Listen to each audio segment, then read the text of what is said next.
বাংলাদেশের রাজনৈতিক ইতিহাস থেকে আরো একটা কিংবদন্তির বিদায়, আরো একটা নক্ষত্রের পতন হয়ে গেল বাংলাদেশের রাজনৈতিক ইতিহাস থেকে। কিন্তু এই কিংবদন্তির বিদায়ে শেষ দিনে বিএনপি জামায়াত যেই ঘটনা দেখালো, যে ইতিহাস তারা সৃষ্টি করলো, প্রত্যেকটা ইতিহাসের, প্রত্যেকটা ঘটনার, প্রত্যেকটা অপকর্মের, প্রত্যেকটা অন্যায়ের, প্রত্যেকটা জুলুমের হিসাব কিন্তু বাংলাদেশের মাটিতেই হবে।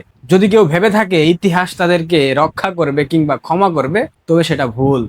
বিএনপি কি করেছে, বাংলাদেশ পুলিশের অতি উৎসাহী কে কি করেছে সেটা বলছি।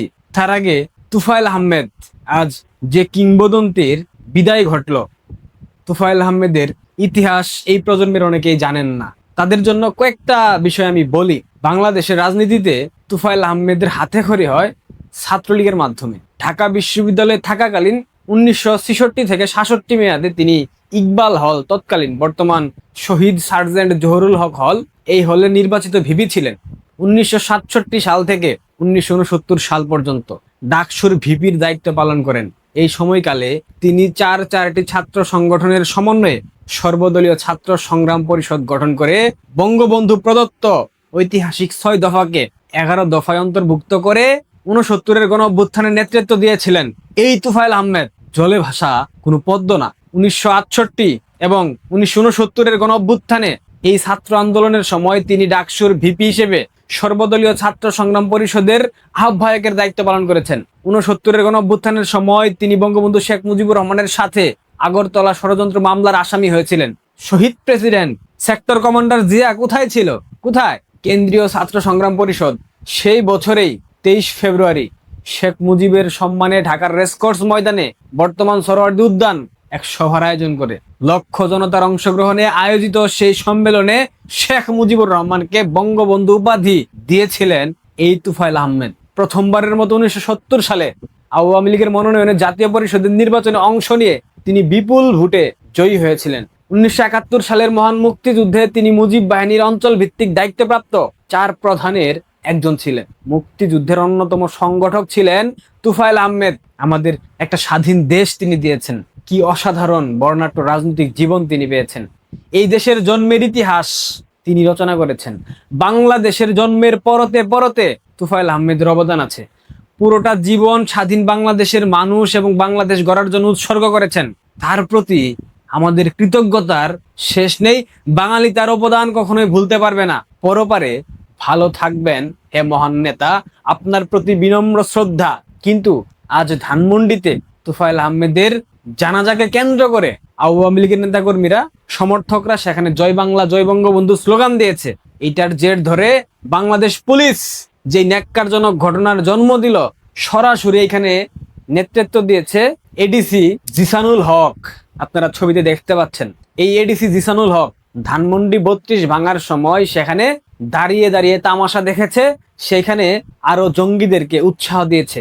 আওয়ামী লীগের শাসনামলে এই এডিসি জিসানুল হককে দুর্নীতির দায়ে চাকরিচ্যুত করা হয়েছিল, প্রত্যাহার করা হয়েছিল। বিএনপি ক্ষমতা আসার পর তাকে আবার শপথে বহাল করা হয়েছে।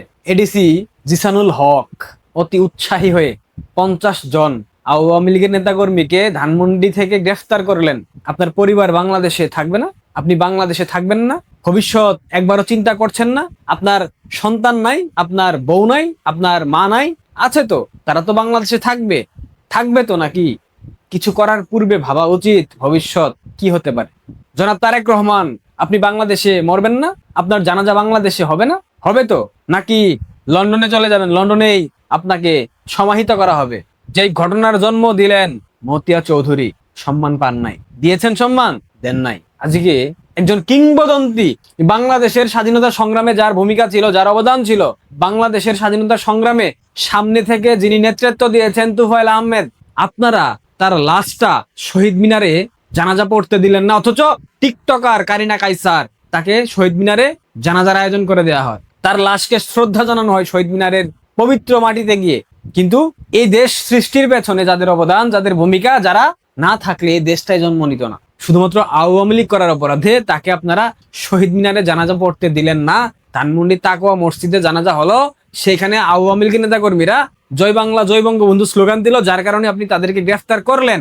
আপনার পুলিশ, আপনার এডিসি জিসানুল হক এই ন্যাক্কারজনক ঘটনার নেতৃত্ব দিল। ইতিহাস কিন্তু বারবার ফিরে আসে। এই বঙ্গে আপনার পিতাকে হত্যা করা হয়েছিল ব্রাশ ফায়ার করে। শুনেছি আপনার পিতার লাশের ছিটে ফুটাও আপনারা পান নাই। হাড় মাংস খুঁজে পাওয়া যায়নি, যেই উচ্ছিষ্ট অংশ ছিল সেটাকে চন্দ্রিমা উদ্যানে, জিয়া উদ্যানে এনে সমাহিত করেছেন, দাফন করেছেন।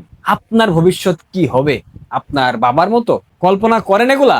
ভাবেন এগুলা? চিন্তা করেন এগুলা? আপনার পিতা এইটা করেছে, ওইটা করেছে, সেইটা করেছে। কি করেছে আপনার পিতা? বাংলাদেশের ইতিহাসে কি করেছে? মুক্তিযুদ্ধ করেছে, সম্মাননা পেয়েছে না, বীরুত্তম উপাধিতে ভূষিত হয়েছে না? হয়েছে তো, আর কি চান? আজকে তুফাইল আহমেদের মতো ব্যক্তির জানাজায় আপনারা বাধা দিলেন, শহীদ মিনারে তার জানাজার নামাজে পড়তে দিলেন না। তার লাশ দেখতে গিয়েছিল সাধারণ সমর্থকরা, আবেগের জায়গা থেকে, অনুভূতির জায়গা থেকে, ভালোবাসার জায়গা থেকে, সম্মানের জায়গা থেকে, শ্রদ্ধার জায়গা থেকে জয় বাংলা, জয় বঙ্গবন্ধু স্লোগান দিয়েছে। এটা কি মহা অন্যায়? সেখানে তারা কি বিশৃঙ্খলা করেছে? করেনি। কিন্তু আপনার পুলিশ লাঠিপেটা করলো, আপনার পুলিশ তাদেরকে গ্রেফতার করলো, 50 জন গ্রেফতার হয়েছে। তারেক রহমান সাহেব, একটা কথা মাথায় রাখবেন, এই বঙ্গে জোয়ার ভাটা নিয়মিত আসে। এই বঙ্গে জোয়ার ভাটা থামিয়ে রাখা যায় না। জোয়ার ভাটা কিন্তু আসবে। হয়তোবা এখন আওয়ামী লীগের রাজনীতিতে ভাটা পড়েছে, জোয়ার কিন্তু আসবে। আর জোয়ার আসলে সে জোয়ারে টিকতে পারবেন, সামাল দিতে পারবেন? ভাববেন, এগুলা ভাবা উচিত আপনার। আপনি যাদের প্ররোচনায়, জামাতিদের প্ররোচনায় সরকার পরিচালনা করছেন, এই জামাতিরা আপনাকে ছুঁড়ে ফেলবে একটা সময়, মাথায় রাখবেন। সবশেষে কিংবদন্তি জননেতা, মুক্তিযুদ্ধের নায়ক, 69-এর গণঅভ্যুত্থানের নায়ক, ইয়া জিন্না, তাদের যে উত্তরসূরি, তাদের উত্তরসূরিদের বাপ জনাব তুফাইল আহমেদ পরপারে ভালো থাকবেন। আপনার প্রতি বিনম্র শ্রদ্ধা। ধন্যবাদ।